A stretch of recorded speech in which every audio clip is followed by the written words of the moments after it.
The residential schools were specifically built to take the Indian out of us. Tonight, as modern-day leaders vow to expand the search for unmarked graves, survivors remain resilient. They buried us, but little did they know they were planting seeds.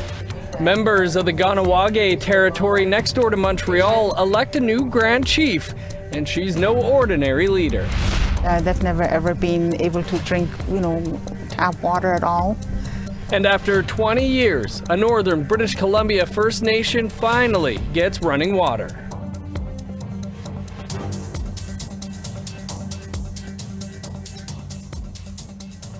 Good evening, I'm Dennis Ward. Welcome to APTN National News. 2 months after the discovery of the 215 unmarked graves in Kamloops, BC, the Tk'emlúps, the Secwépemc Nation, held a press conference to talk about the horrific findings. And they say there may be far more graves still to be discovered. APTN's Tamara Pimentel was there and has more. Tk'emlúps, I'm at a residential school 10 years.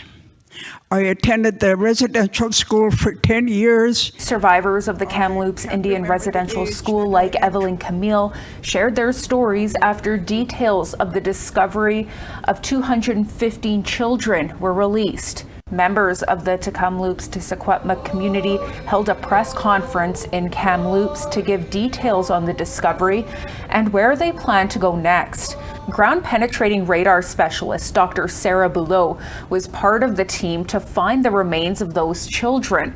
She says 160 acres of land around the institution still needs to be searched, and what they found so far barely scratches the surface.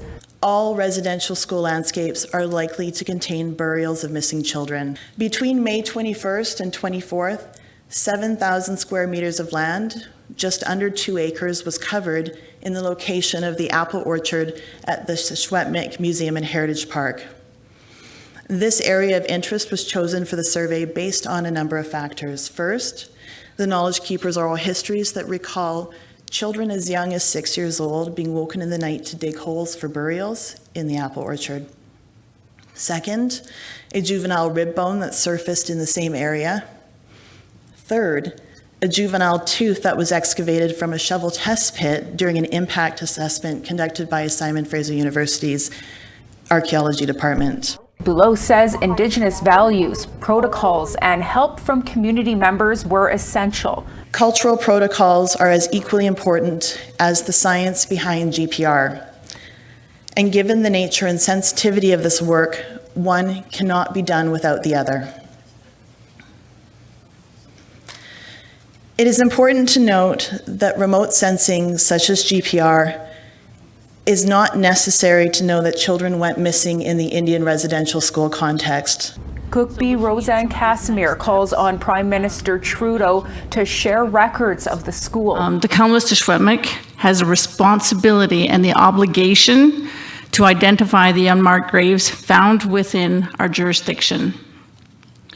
A critical first aspect to achieving those burdens is full and complete disclosure of the records held by the Canadian government and the Oblates of Mary Immaculate. Newly elected AFN National Chief Roseanne Archibald says she is urgently working on the issue of the residential school sites across the country. I did bring it up with the Prime Minister when I had my congratulatory call with him and indicated that on our first formal call, this was a priority to ensure that First Nations had the resources and the funding to really complete this work. Moving forward, Cookbee Casimir says programs will be available for Tk'emlúps that will reflect values and culture, as well as an oral telling project from residential school survivors. The residential schools were specifically built to take the Indian out of us, to take away our language, culture, and traditions, and to make us some astute. But it did not work. Tamara Pimentel, APTN National News, Kamloops. At the press conference in Kamloops, survivors who went to the residential school spoke about their experiences and how they found the strength to build a life afterwards. I attended the residential school for 10 years.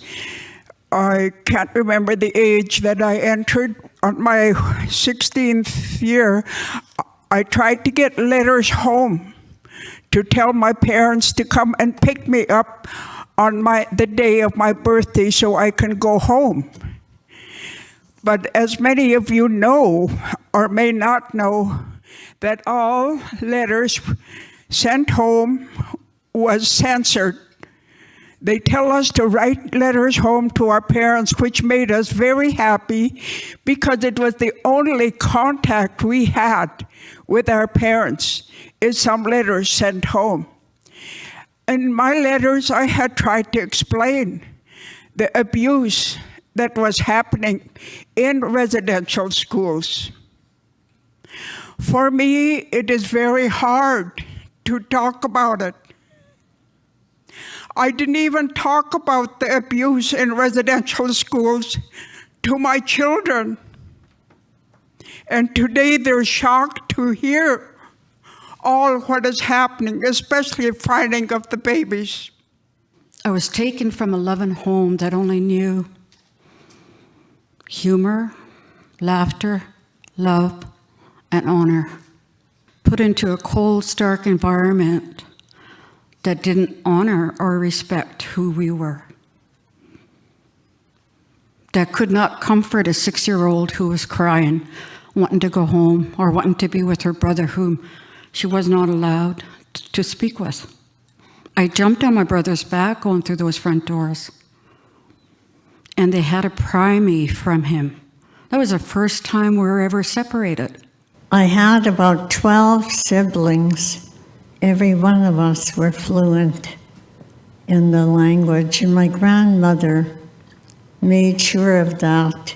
She absolutely refused to speak English. And when we went to the residential school, all of that changed. And when I got there at a young age, I couldn't understand anyone. I worked as a language coordinator for 15 years at the Secwépemc Cultural Education Society. And I spent my life reviving the language.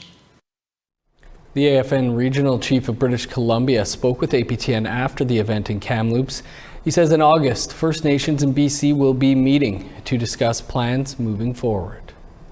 Perhaps there can be a concerted plan to deal with the many grave sites and really the rediscovery of these grave sites in the province of BC. Perhaps we should have a more national discussion and maybe a commission on all these residential school sites.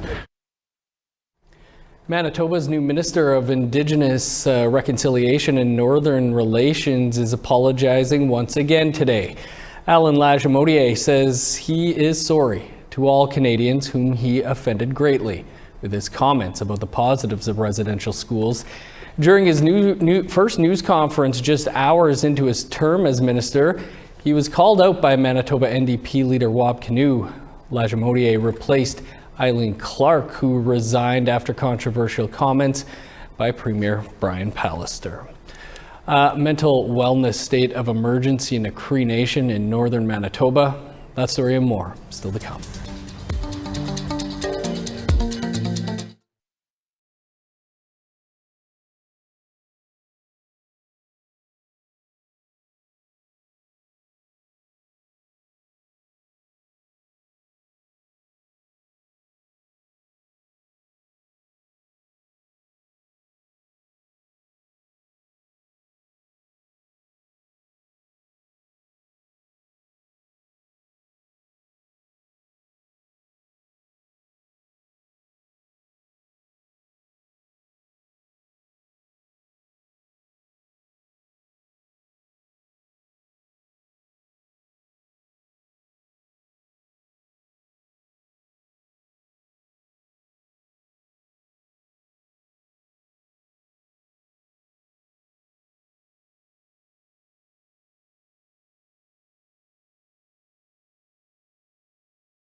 Welcome back.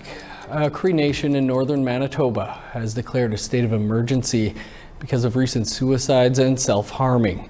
With more, here's Michelle Karlinzig. In the past 2 months, the Tk'emlúps Cree Nation has seen 4 youth take their lives.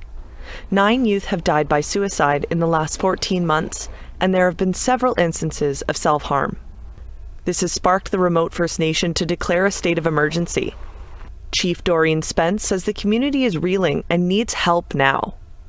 We have been trying to provide services to our youth and that, but we need more help in terms of getting to them to say that, you know, we want to help them, we love them, but it's hard right now. The way I see it is that a lot of them are not coming and seeking help.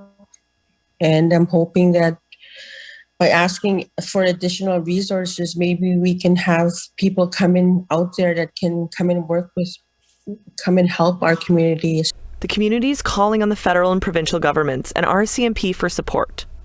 They say long-term solutions are needed, like 24/7 mental health counseling. In a statement, Manitoba Kiwi Grand Chief Garrison Setti said, "This is an unimaginable loss for this community and for our entire province." MKO has a mobile crisis team in Tk'emlúps, and Chief Garrison Setti said he visited the First Nation last week to pay his respects.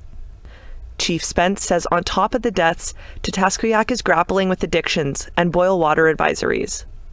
The federal government spokesperson said in a statement to APTN they'd be working closely with the community to help, but has yet to commit to anything specific. Michelle Karlinzig, APTN National News, Winnipeg. Now to Saskatchewan. Braden Herman was killed by an off-duty Prince Albert, Saskatchewan RCMP officer last May. That officer resigned from the force and has been charged with murder. Now the family of Braden Herman has launched a civil suit against the former officer and the RCMP. The suit was filed on behalf of Braden's brother, Brett Herman. The statement of claim says former Corporal Bernie Herman harassed the 26-year-old victim for years before shooting him in the head with an RCMP weapon while in uniform. The men are not related. It's alleged that the RCMP ought to have known Herman was unstable. Regina lawyer Tony Merchant is representing the deceased man's family. He says the civil suit may have to wait until the criminal case concludes. What is sought is compensation, not just from Corporal Herman, but also from the RCMP, because the RCMP have a responsibility. We can do certain things and we can put the RCMP on notice and we can start moving forward, particularly against the RCMP. Herman pleaded not guilty in June 2021. RCMP say they won't comment as the matter is before the courts. None of the allegations have been proven in court. A remote First Nation in northern BC celebrated having clean drinking water for the first time in decades. Tk'emlúps Nation collaborated with the University of British Columbia to build the new water treatment plant, which they hope will keep the clean water flowing long term. APTN's Lee Wilson reports. Tk'emlúps Nation, a small village of 50 members, cut the ribbon of their new water treatment facility earlier this week. After years of relying on bottled water, the nation is now able to drink from the tap. The community was relocated in the 80s. Both locations never had clean drinking water. They've never ever been able to drink, tap water at all. So even though we have a lot of lakes surrounding us all over, we never had drinking water. In 2008, 2 wells were drilled, but were found to have elevated contamination levels. They were also built close to a historic burial site. Water transportation is also difficult due to the remote location. The closest large community is Quesnel, which is nearly 200 kilometers away and is accessible only by a single logging road. The roads sometimes weren't the best, so it would take longer to come in, or they just couldn't make it in. The winter time, is always the worst because of the amount of snow that we get. At the ceremony, University of British Columbia professor Dr. Majit Mohseni was wrapped in a blanket. honoring him for his hard work on this project. In 2014, the UBC team was invited to the northern community to find a solution. Dr. Mosini and his team listened to the community on their specific needs and included them in all phases. Every community has specific needs when it comes to their water treatment systems. The individual components may be the same, but the package might be different. And that package need to be designed and developed based on the specific needs of the community. The water treatment facility is scaled to the nation's needs, built to be simple and sustainable. It uses UV light and chlorine to disinfect the water. The nation's water operator was included in the process. I've been in constant communication with the operator. We involved him along the way, and it was something that he felt comfortable with. He received not only training along the way, but also provided feedback in terms of what he likes to see. The water treatment facility has been operational for a few months. It was the determination of the Tk'emlúps Nation and the UBC team to overcome the challenges that included wildfires and then a global pandemic. The nation continues to celebrate this accomplishment. The biggest impact for the community was the day that the water treatment plant got trucked in. Even though it was not set up, it was not connected, that's when it's here. Lee Wilson, APTN National News, Tk'emlúps. Great news indeed. Well, coming up, a profile of a new leader who is breaking barriers. Stay with us.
Welcome back. Time now for our photo of the day. And today's photo was sent to us by Danny Smith, who captured this picturesque sky near the small community of Dease Lake in British Columbia. Thanks for sending that in to us, Danny. You can send your photos to share@aptn.ca for the chance to be our next photo of the day. Let's take a look at tomorrow's weather forecast. Starting on the East Coast, 27 with showers for St. John's and Halifax. 19 in Kuujjuaq with rain, 14 in Nain with rain. Cloudy and 25 in Montreal, showers and 28 for Chibougamau. Sunny skies and 28 in Sault Ste. Marie, 26 in North Bay. 30 under sunny skies for Thunder Bay, rain and 29 in Sioux Lookout. 21 with rain for God's Lake and Norway House. 32 in Winnipeg and Gimli. 34 in Barons River. 34 in Regina with showers. 35 for Swift Current. 18 in Uranium City. 17 with showers in La Ronge.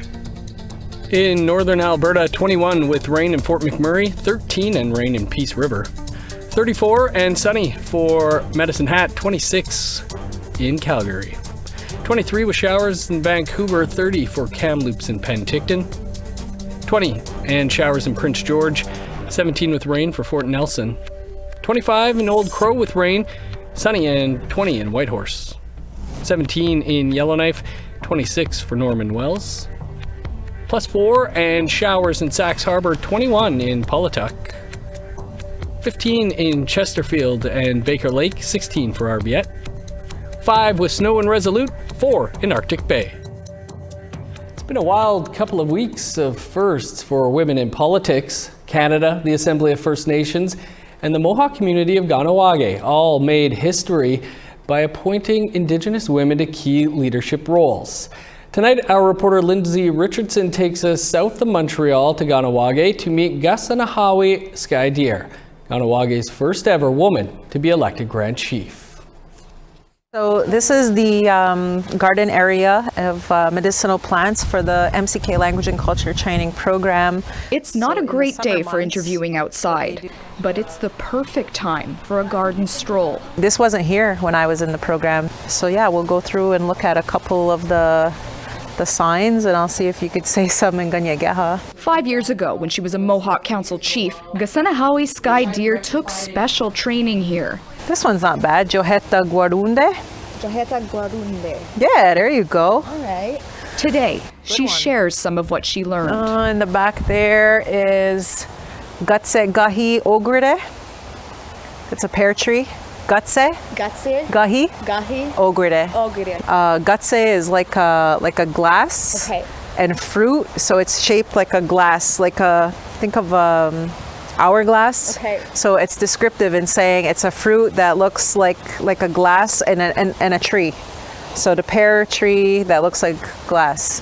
But this garden isn't the only place where Kahnawake's newly elected Grand Chief sees growth. Because I seen some really nice and powerful memes saying, you know, they buried us, but little did they know they were planting seeds, the seeds of change and the things that are going to be coming. So. It's been a high-profile, historic 2 weeks for Indigenous women in politics, starting when Sky Deer won Kahnawake's popular vote, becoming the first woman and first LGBTQIA+ member to hold the role of Grand Chief. Without missing a beat, Canada then appointed its first ever Indigenous Governor General. Days after that, the Assembly of First Nations elected its first ever female national chief. In this, Sky Deer sees a shift. You know, and I think that's what we've been waiting for, is that sense of empowerment that's been missing because we've been so low and oppressed and feeling like helpless, right? Like, what do we do? Kahnawake has been in upheaval for well over a year. Before being dealt pandemic-related blows, the community dealt with the sudden loss of its long-standing Grand Chief, Joe Norton. It was definitely hard on the council and hard on the community. And, you know, Joe did a lot in his extensive political career for this community. I mean, he'll forever be known for, you know, being on the front lines in the Oka crisis, 1990 here on the island, and the way he managed that whole situation. And they're got gas now. Go back up. Mohawk Council operated as a consortium in the time following Norton's death. Sky Deer now has big shoes to fill, but she feels she's up to the challenge.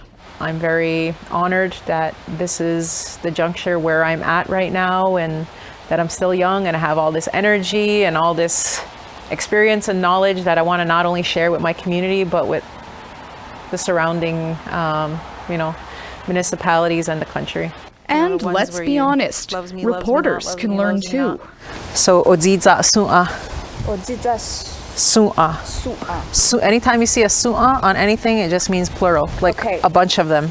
I guess what we're doing now is because of all these colonial influences is we're in like I call it a rebuilding phase, because there's a whole generation of people now who don't have their language, who don't have their culture, looking to try to lift the minds and spirits of our people through different approaches and ceremonies and different activities that we can do to feel the need to pull together and make our future better, based on everything we know now. Lindsay Richardson, APTN National News, Kahnawake, Mohawk Territory. And a congrats to all those out there breaking barriers right now. Some sad news to leave you with tonight. A well-known advocate for flood victims forced from their homes in the Manitoba Interlake 12 years ago has passed away. Bertha Travers was from the Little Saskatchewan First Nation. In 2011, the government of Manitoba opened floodgates and diverted water from the Assiniboine River into Lake Winnipeg. The resulting flood forced the evacuation of thousands of band members from several interlake communities, including Bertha's.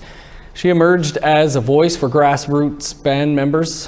Her efforts were considered more effective than some of the elected leaders in obtaining new homes and compensation for the flood victims. Bertha was 72. Many of us were close with Bertha here. Our condolences to the family. That's all the time we have for your APTN National News for this Friday. For news anytime, visit our website, aptnnews.ca.